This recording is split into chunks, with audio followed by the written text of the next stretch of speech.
New civil अस्पताल परिसर में नर्सिंग काउंसिल ऑफ इंडिया के उपाध्यक्ष और समाजसेवी इकबाल कड़ीवाला पर जानलेवा हमला किया गया। हमलावर ने चाकू और मुक्कों से हमला किया। हालांकि समय रहते सतर्कता बरतने से इकबाल कड़ीवाला बाल बाल बच गए। घटना के बाद पुलिस ने त्वरित कार्रवाई करते हुए आरोपी को हिरासत में ले लिया है।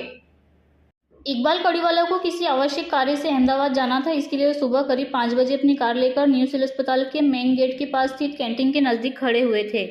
इसी दौरान अचानक चेतन सोलंकी नाम का युवक वहां पहुंचा और बिना किसी चेतावनी के उन पर हमला कर दिया।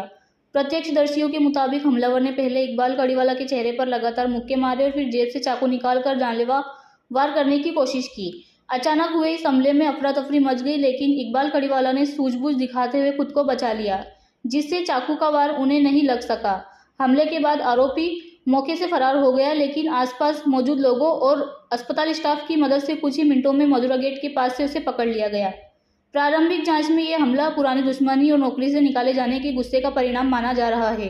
घटना के बाद इकबाल कड़ीवाला को एहतियातन ट्रॉमा सेंटर ले जाया गया, जहां उनकी जांच की गई। बाद में उन्होंने खुद खटोदरा पुलिस थाने पहुंचकर शिकायत दर्ज कराई। पुलिस ने आरोपी को हिरासत में लेकर उसके खिलाफ गंभीर धाराओं में मामला दर्ज करने की प्रक्रिया शुरू कर दी है।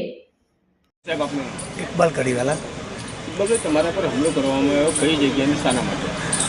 સિવિલ હોસ્પિટલના ગેટ વાગે વહેલી સવારે 5 વાગે ચેતન સોલંકી નામના ભૂતપૂર્વ કોન્ટ્રાક્ટનો ડ્રાઈવર અને એક સફાઈ કામદારનો દીકરો, જેના લગ્ન એક સિસ્ટરની દીકરી સાથે થયેલા હતા, એનો ઘરેલું ઝઘડો કેટલા વખતથી ચાલે છે, એના વિરુદ્ધમાં મે મહિનામાં ગુનો દાખલ થયો।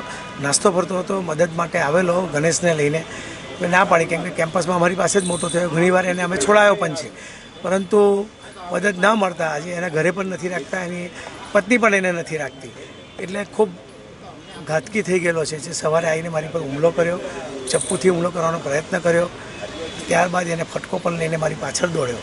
મારું એટીએમ કાર્ડ, મારું આધાર કાર્ડ અને મારા પૈસા પણ એને ચોરી લીધા અને પોલીસને જાણ કરતાં પોલીસે એને મજૂરા ગેટથી પકડ્યો હતો। હુમલો કઈ જગ્યાએ કરવામાં આવ્યો? સિવિલના ગેટ પર। કેટલા લોકો હતા? એ એકલો જ હતો। શું સામાન હતો? એની પાસે એક ફટકો હતો અને ચપ્પુ હતું નાનું ખિસ્સામાં। તમને કઈ કઈ જગ્યા વાગેલો? મને માથાના ભાગે ઈજા થઈ છે ને પગે।